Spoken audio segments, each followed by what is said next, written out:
Everyone, स्वागत है आप सभी का हमारे यूट्यूब चैनल पर। कैसे हैं आप सभी लोग? उम्मीद है आप सभी लोग अच्छे होंगे और आपकी एम्स की तैयारी बहुत अच्छी जारी होगी। आज की वीडियो एमसीक्यूज होने वाले हैं इसमें, और एमसीक्यूज आज की वीडियो में बायोकेमिस्ट्री के होने वाले हैं। बायोकेमिस्ट्री के 20 एमसीक्यूज हम डिस्कस करेंगे और बायोकेमिस्ट्री यूनिट बहुत ज़्यादा इंपॉर्टेंट है एम्स 2024 के अकॉर्डिंग।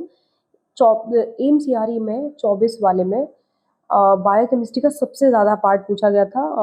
ऑलमोस्ट 19 to 20 क्वेश्चन सिर्फ और सिर्फ हमारे बायोकेमिस्ट्री यूनिट से थे। तो बायोकेमिस्ट्री यूनिट काफ़ी इम्पोर्टेंट रोल प्ले करता है। और लास्ट टाइम में, जैसा कि आपको पता है, एम सीआरई 2025 में मात्र 15 दिनों का टाइम आपके पास रह गया है। 15 दिन में आपको जो इम्पोर्टेंट टॉपिक्स हैं उनको आप ज़्यादा से ज़्यादा रिवाइज करें और उनकी पीवाईक्यूज़ की प्रैक्टिस करें। एमसीक्यूज पीवाईक्यूज करेंगे लास्ट टाइम में, वो ज़्यादा बेनिफिशियल रहेगा as compare to syllabus complete. अब सिलेबस कंप्लीट करने के पीछे आप ना भागें और जितना आपने पढ़ लिया है उसको आप अच्छे से करें। तो आज की वीडियो में हम 20 क्वेश्चन देखने वाले हैं और ये क्वेश्चन आप खुद से अटेम्प्ट करना और ये देखना कि आप कितने क्वेश्चंस को अटेम्प्ट कर पा रहे हैं। तो ये सारे क्वेश्चन आपके सीआरई 2025 से रिलेटेड है, इन एग्जाम में आपके पूछे जाएंगे। फर्स्ट क्वेश्चन है इसका, a normal solution has all the following properties except. Normal solution जो होता है उसकी सारी प्रॉपर्टीज होती हैं एक्सेप्ट। ऑप्शंस है हमारे, it is based on the number of equivalent of solute, it is expressed as equivalents per litre. C option है, it is commonly used in acid base reactions and it always contains 1 mole of solute. तो अगर आपने solution के बारे में पढ़ा होगा तो आपने नॉर्मेलिटी के बारे में पढ़ा होगा। नॉर्मेलिटी, मोलैरिटी एंड मोलैलिटी, ये 3 आपके कॉन्सेप्ट होते हैं सॉल्यूशन पार्ट में। तो इन 3 कॉन्सेप्ट पे आपके न्यूमेरिकल पूछे जाते हैं एग्जाम में। मतलब बहुत ज़्यादा बड़ा न्यूमेरिकल नहीं आएगा, बहुत छोटा सा न्यूमेरिकल फॉर्मूले बेस्ड आएगा। तो इसमें आपको फॉर्मूला पुट करके वैल्यूज़ को रखें और आप इजीली न्यूमेरिकल को सॉल्व कर सकते हैं। लेकिन जब आपने इसको पढ़ा हो और आप इसके फॉर्मूले जानते हो तभी आप इस क्वेश्चन को अटेम्प्ट कर सकते हैं। और भी क्वेश्चन ऐसे एग्जाम में पूछे जाते हैं। तो ये टॉपिक जो है नॉर्मेलिटी, मोलैलिटी और मोलैरिटी, ये कॉन्सेप्ट जो है आपकी इंपॉर्टेंट कॉन्सेप्ट है। तो इसमें आपका नॉर्मल सॉल्यूशन के बारे में पूछा है। नॉर्मल सॉल्यूशन वही नॉर्मेलिटी। तो नॉर्मेलिटी को हम ये जो 4 ऑप्शंस हैं इसमें से कौन सी वो प्रॉपर्टीज हैं जो नॉर्मेलिटी सॉल्यूशन को डिफाइन करती हैं और कौन सी वो प्रॉपर्टी नहीं है। तो नॉर्मेलिटी का जो फॉर्मूला होता है वो इक्विवेलेंट्स के ऊपर बनाया जाता है। तो मतलब ये इक्विवेलेंट्स वाले जितने भी हैं आप इसमें इजीली, इसमें आप it always contains 1 mole of solute, मतलब ऑप्शन 4 जो है इसका राइट आंसर है। मतलब हम इसे नॉर्मल सॉल्यूशन जो वेस्ट होता है वो इक्विवेलेंट्स पे वेस्ट होता है, ये मोल पे वेस्ट नहीं होता। तो इसमें एक्सेप्ट पूछा था, तो इसका सही आंसर हमारा डी होने वाला है। नेक्स्ट क्वेश्चन है आपका, a solution that can hold no more solute at room temperature it refers to as. मतलब अगर हम सॉल्यूशन में अब ज़्यादा सॉल्यूट ऐड नहीं कर सकते, अब और सॉल्यूट हम ऐड नहीं कर सकते एट रूम टेम्परेचर, तो उस सॉल्यूशन को हम क्या कहते हैं? ऑप्शंस है हमारे, unsaturated solution, super saturated solution, saturated solution या फिर डाइल्यूट सॉल्यूशन। तो हमारे जो सैचुरेटेड सॉल्यूशन होते हैं, सैचुरेटेड सॉल्यूशन का मतलब है कि उसमें हम सॉल्यूट जो डिसॉल्व कर रहे थे उसकी मैक्सिमम अमाउंट वो हो चुका है। मतलब अब हम उसमें और सॉल्यूशन ऐड नहीं कर सकते इन अंडर गिवन कंडीशंस। तो इसका सही आंसर है हमारा option C, saturated solution. Next question है हमारा, question number 3, what is the most commonly used clearing agent for laboratory glassware. अब ये लेबोरेटरी मैनेजमेंट का क्वेश्चन है और ये इस कॉन्सेप्ट में बेस्ड एक क्वेश्चन एम सीआरई में पूछा गया था। तो ये टॉपिक भी आप अच्छे से कर लीजिएगा। तो इसमें ऑप्शंस दे रखे हैं, distil water, acetone, sodium bicarbonate and detergent. तो इसमें लेबोरेटरी ग्लासवेयर की क्लीनिंग के लिए आपका इसमें इन ऑप्शंस के अकॉर्डिंग इसमें डिटर्जेंट को यूज किया जाता है। मतलब ऑप्शन डी इसका सही आंसर है। डिटर्जेंट को कॉमनली यूज करते हैं बिकॉज ऑफ डिटर्जेंट जो होते हैं वो इफेक्टिवली रिमूव करते हैं कंटामिनेशन को विदाउट डैमेजिंग ग्लासवेयर। मतलब वो ग्लासवेयर को डैमेज करे बिना कंटामिनेंट को रिमूव करते हैं। इसका सही आंसर है आपका option number D, detergent. Next question है आपका question number 4, during TCA cycle CO2 is released by an enzyme. इसमें ऑप्शंस दे रखे हैं। Option A isocitrate dehydrogenase, fumarate dehydrogenase, alpha ketoglutarate and succinate dehydrogenase. तो CO2 जो release होता है हमारा TCA साइकिल। अच्छा एक चीज और, ये ग्लाइकोलिसिस है, TCA साइकिल है, क्रेब्स साइकिल है, ये सारी चीजें, ये जो साइकिल्स हैं, यूरिया साइकिल है, ये सारी साइकिल जो है ये अच्छे से याद करना। और ये साइकिल आपको एक बार में याद नहीं होंगी। अगर आप इन्हें फर्स्ट टाइम पढ़ रहे हैं तो आपको बार बार बना बना के और सारे एंजाइम्स को सही स्टेप से पे रखे ही आपको ये साइकिल बार बार प्रैक्टिस करने के बाद ही याद आप कर पाएंगे। तो जो CO2 रिलीज होता है वो किस एंजाइम के थ्रू होता है? तो इसका सही आंसर है आइसोसिट्रेट डिहाइड्रोजिनेज। ऑप्शन ए इसका करेक्ट आंसर है। नेक्स्ट क्वेश्चन है 5, which pipette is graduated and can measure varying amount of liquid. मतलब कौन सी पिपेट जो होती है वो ग्रेजुएटेड पिपेट होती है। ऑप्शंस है हमारे वॉल्यूमेट्रिक पिपेट, सीरोलॉजिकल पिपेट, मोहर पिपेट या फिर पास्चर पिपेट। तो सीरोलॉजिकल पिपेट जो होती हैं वो ग्रेजुएटेड पिपेट होती हैं और उनको हम यूज करते हैं for measuring wearing volume of liquid. मतलब लिक्विड के मेजरमेंट में, वॉल्यूम ऑफ लिक्विड के मेजरमेंट में हम सीरोलॉजिकल पिपेट या फिर ग्रेजुएटेड पिपेट को यूज करते हैं। तो इसका आंसर हमारा ऑप्शन नंबर बी इसका करेक्ट आंसर है, सीरोलॉजिकल पिपेट। नेक्स्ट क्वेश्चन है question number 6, which wavelength of light is typically used in a calorimeter for biochemical assays. कौन सी वेवलेंथ की लाइट यूज की जाती है कैलोरीमीटर में? तो इसके ऑप्शंस हैं हमारे। Option A infrared light, option B ultraviolet या फिर विजिबल लाइट या फिर एक्सरे रेज।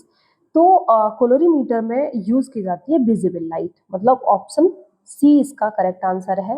मतलब विजिबल लाइट आप कैलोरीमीटर में यूज करते हैं। विजिबल लाइट यूजुअली आपकी जो ऑपरेट होती है वो लाइट रेंज इसका 400 टू 700 नैनोमीटर वेवलेंथ पे होता है।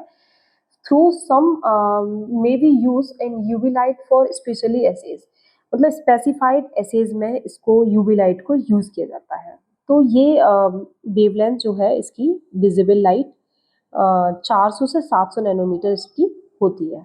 नेक्स्ट क्वेश्चन है हमारा question number 7, the alpha and beta form of sugar is called. Sugar की अल्फा एंड बीटा फॉर्म को हम क्या कहते हैं? मोनोमर्स, आइसोमर्स, एनोमर्स या फिर बोथ ए एंड बी। तो इसका सही आंसर है आपका एनोमर्स, मतलब ऑप्शन सी इसका करेक्ट आंसर है। Alpha and beta form of sugar को हम एनोमर्स कहते हैं। नेक्स्ट क्वेश्चन है हमारा 8, which carbohydrate is called ketose when it contains keto group. कौन से कार्बोहाइड्रेट जो होते हैं जिनको हम कीटोज बोलते हैं जब वो कीटो ग्रुप कंटेन करते हैं? ऑप्शंस है मोनोसैकेराइड, डाइसैकेराइड, ओलिगोसैकेराइड या फिर पॉलीसैकेराइड। तो कार्बोहाइड्रेट, प्रोटीन एंड लिपिड, इन सारे जो भी ये मैं बता रही हूँ ये मैक्रोमोलिक्यूल होते हैं हमारी बॉडी में प्रेजेंट, और इनके बारे में डिटेल में आपको पढ़ना है। ये टॉपिक्स इंपॉर्टेंट हैं एग्जाम के पॉइंट ऑफ व्यू से, इनमें से क्वेश्चंस बनने के पूरे पूरे चांसेस रहते हैं। तो इसमें कीटोज के बारे में पूछा है। कीटोज जो होता है वो हमारा मोनोसैकेराइड्स होता है। इसका सही आंसर है मोनोसैकेराइड को हम कीटोज कहते हैं। ऑप्शन ए इसका करेक्ट आंसर है। नेक्स्ट क्वेश्चन है, in which condition there is no increase in blood glucose level. इसमें से कौन सी कंडीशन ऐसी है जिसमें ब्लड ग्लूकोज लेवल इंक्रीज नहीं होता है? ऑप्शंस है renal glycosuria, hyper glycemic glycosuria, alimentary glycosuria या फिर ऑल ऑप्शंस। तो ग्लूकोज, ब्लड ग्लूकोज इसमें पूछा है कौन सी वो कंडीशन है जिसमें ब्लड ग्लूकोज लेवल नहीं बढ़ेगा, नो इंक्रीज। तो रीनल ग्लाइकोसूरिया जो केस है वो आपका किडनी से रिलेटेड है, इसमें ब्लड ग्लूकोज लेवल नहीं बढ़ता है। तो इसमें सही आंसर आपका रीनल ग्लाइकोसूरिया होने वाला है। Option A is correct option. Next question है, which type of phospholipid is found in brain tissues. Brain tissues में किस तरह का फॉस्फोलिपिड प्रेजेंट होता है? ये लिपिड्स के टाइप्स भी एग्जाम्पल सहित आपको याद रखने हैं। तो ब्रेन टिश्यूज में कौन सा फॉस्फोलिपिड प्रेजेंट होता है? ऑप्सिडाइल इथेनोलामाइन और फॉस्फेटिडाइल कोलिन, फॉस्फेटिडाइल सीरीन या फिर प्लाज्मा लोजेंस। तो ब्रेन टिश्यूज में जो प्रेजेंट होती है वो आपकी फॉस्फेटिडाइल कोलिन प्रेजेंट होती है blood tissues, sorry brain tissues में। तो ऑप्शन बी इसका करेक्ट आंसर है। नेक्स्ट क्वेश्चन आपका, how many total molecule of ATP is synthesized in glycolysis. Glycolysis में टोटल मॉलिक्यूल ऑफ एटीपी कितनी सिंथेसाइज होती है? ऑप्शंस हैं आपके 5, 10, 15, 20। अब ये क्वेश्चन थोड़ा आपके लिए कंफ्यूजन क्रिएट कर सकता है। उसका रीजन ये है कि कोई बोलेगा इसमें 4 एटीपी क्रिएट होती है, कोई बोलेगा 8 एटीपी क्रिएट होती है। तो वो भी आंसर आपके अकॉर्डिंग ठीक है, बट यहाँ जो ऑप्शन है वो 10 एटीपी इसमें करेक्ट आंसर है। उसका रीजन ये है कि जब ग्लाइकोलिसिस फॉर्म हो रही होती है तो वहाँ पे टोटल मॉलिक्यूल हमारी 10 एटीपी फॉर्म होती है, जिसमें 2 एटीपी आपकी यूज कर ली जाती है इनिशियल स्टेप्स में। सो नेट गेन हमारी एटीपी का 8 एटीपी होता है। अब 8 एटीपी जो होती हैं वो हमारी 2 एनएडीएच बनते हैं ग्लाइकोलिसिस प्रोसेस में एंड 2 एटीपी बनती है। तो 2 एनएडीएच जो है वो 6 एटीपी फॉर्म करते हैं और 2 एटीपी एक अलग स्टेप पे बनती है। तो ये टोटल 8 एटीपी हो गई और 2 एटीपी आपकी यूज कर ली जाती है, सो दैट ये टोटल 10 एटीपी होती है। इस क्वेश्चन का आंसर आपका ऑप्शन बी मतलब 10 एटीपी करेक्ट है। क्वेश्चन है आपका question number 12। In glycolysis conversion of 2 phosphoglycerate to 2 phosphoenol pyruvate is catalysed by. तो ग्लाइकोलिसिस में जो ये स्टेप है 2 फॉस्फोग्लिसरेट 2 फॉस्फोइनॉल पायरुवेट जो बन रहा है, तो वो कैटलाइज्ड किस एंजाइम के थ्रू हो रहा है, इसमें ये पूछा गया है। ऑप्शंस हैं phosphoglycerate kinase, pyruvate kinase, enolase या फिर एल्डोलेज। तो इसका सही आंसर है आपका इनोलेज। ये सारी स्टेप्स आपको अच्छे से याद करनी होंगी, एग्जाम में किसी भी स्टेप पे क्वेश्चन पूछा जा सकता है। नेक्स्ट क्वेश्चन 13, ये आपका यूरिया साइकिल से क्वेश्चन है। Conversion to carbamyl phosphate to citrulline is catalysed by which enzyme. Carbamyl phosphate to citrulline जो बन रहा है वो किस एंजाइम के थ्रू कैटलाइज किया जा रहा है। ऑप्शंस है argininosuccinate lyase, arginase, ornithine trans carbamylase and carbamyl phosphate synthetase. तो इसका सही आंसर आपका सी ऑर्निथीन ट्रांस कार्बामाइलेज इसका सही आंसर है, जो कि कार्बामाइल फॉस्फेट टू सिट्रुलीन एंजाइम स्टेप को कैटलाइज करता है। नेक्स्ट क्वेश्चन है question number 14। Albinism is caused by the deficiency of. Albinism जो बीमारी है वो किसकी डेफिशिएंसी में हो जाती है।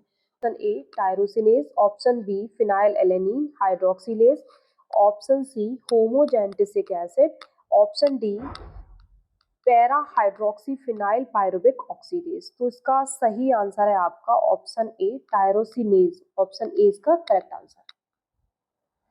Next question question number 15। The inactive form of enzyme. Enzyme की इनएक्टिव फॉर्म कौन कौन सी होती हैं। ऑप्शंस है प्रो एंजाइम, जाइमोजन या फिर both A and B and none option. तो इनएक्टिव फॉर्म एंजाइम की प्रो एंजाइम एंड जाइमोजन दोनों होती हैं, इसलिए इसका सही आंसर आपका ऑप्शन बी है बोथ ए एंड बी इसका सही आंसर है। नेक्स्ट क्वेश्चन है हमारा which of the following does not cross blood brain barrier. Blood brain barrier को कौन क्रॉस नहीं कर पाता है। ऑप्शंस है यहाँ इनुलिन है, इंसुलिन नहीं है यहाँ पे आपका इनुलिन ऑप्शन में है। दूसरा है यूरिया, इसको आप इनुलिन कर लीजिए। दूसरा है आपका यूरिया, टेस्टोस्टेरोन या ग्लाइकोलिसिस। तो इसका सही आंसर आपका इनुलिन होने वाला है इस क्वेश्चन में। ये गलती से इंसुलिन टाइप हो गया है, तो इसका सही आंसर है inulin. Inulin blood brain barrier को क्रॉस नहीं करता। नेक्स्ट क्वेश्चन है question 17। In myocardial infraction level of which enzyme is change in serum. Serum में किस एंजाइम की लेवल चेंज होती है इन मायोकार्डियल इंफ्रैक्शन। ऑप्शंस है creatinine phosphokinase, lactate dehydrogenase, alanine amino transferase या फिर ऑल ऑप्शंस। तो मायोकार्डियल इंफ्रैक्शन में सारे एंजाइम हमारे सीरम में चेंज होते हैं, मतलब इन सबकी वैल्यूज चेंज होने लगती हैं जब मायोकार्डियल इंफ्रैक्शन होता है तब। तो इसका सही आंसर है option D. Next question question number 18। All of the following can synthesize glucose except. इनमें से कौन कौन से ग्लूकोज को सिंथेसाइज कर सकते हैं, कौन नहीं कर पाता। एक्सेप्ट करके पूछा गया है। एक्सेप्ट वाले क्वेश्चन को थोड़ा एक्सेप्ट को आप अच्छे से देखने के बाद ही आंसर को टिक करिए। ऑप्शंस है lactic acid, alanine, acetoacetate and glycerol. तो इसमें एसीटोएसीटेट जो होता है वो आपका ग्लूकोज को सिंथेसाइज नहीं करता। एसीटोएसीटेट आपका लिपिड सिंथेसिस कर सकता है, मतलब प्रिकर्सर फॉर लिपिड हो सकता है, बट ग्लूकोज के लिए प्रिकर्सर का काम नहीं करता है। बाकी आपके lactic acid, alanine and glycerol, इन सबसे आपके ग्लूकोज बनाया जा सकता है। तो इसका सही आंसर है आपका option C, acetoacetate. Next question है, what is the cause of respiratory acidosis? Respiratory acidosis का क्या कॉज है? ऑप्शंस है excess carbonic acid, excess bicarbonate and low carbonic acid, low bicarbonate. तो एसिडोसिस में आपका कार्बोनिक एसिड जो है वो बढ़ जाता है, एक्सेस कार्बोनिक एसिड इसका सही आंसर है। क्वेश्चन नंबर 20 है आपका, Cushing syndrome is caused due to hyper activity of. Cushing syndrome कब आपका, मतलब किस ग्लैंड, जब कौन सी ग्लैंड है जो हाइपर एक्टिविटी फॉर्म करती है, तब आपका कुशिंग सिंड्रोम देखने को मिलता है। तो ऑप्शंस हैं आपके adrenal medulla, adrenal cortex, thyroid gland या फिर पैराथायराइड ग्लैंड। तो कुशिंग सिंड्रोम जो होता है वो आपके एडिनल कॉर्टेक्स की हाइपर एक्टिविटी में देखने को मिलता है। इसका सही आंसर है आपका एडिनल कॉर्टेक्स। तो ये 20 क्वेश्चन है, ये आई होप सो सारे आपने अटेम्प्ट किए होंगे, और कितने सही गए, आप कितना करेक्ट कर पाए हैं उसको मुझे कमेंट करके ज़रूर बताएं। तो ये बता सकते हैं कि आपकी तैयारी किस डायरेक्शन में जा रही है, आप बायोकेमिस्ट्री के क्वेश्चंस कैसे कितना अटेम्प्ट कर पा रहे हैं, ये एक ज़रूरी बात है, क्योंकि बायोकेमिस्ट्री एम्स सीआरई 2024 के अकॉर्डिंग बहुत ज़्यादा इंपॉर्टेंट थी। सो आपको बायोकेमिस्ट्री को थोड़ा अच्छे से पढ़ के जाना है, हो सकता है इस बार भी बायोकेमिस्ट्री का वेटेज ज़्यादा रहे। तो आप सभी लोग पढ़ते रहें और हमारे टेलीग्राम चैनल को ज्वाइन कर लें। अगर किसी भी तरह की आपको हेल्प चाहिए तो टेलीग्राम चैनल पर मैसेज कर सकते हैं। वीडियो अगर हेल्पफुल रही हो तो अपने दोस्तों में शेयर करें, और जो हमारे चैनल पर नए आए हैं वो हमारे चैनल को सब्सक्राइब करें। Thank you very much.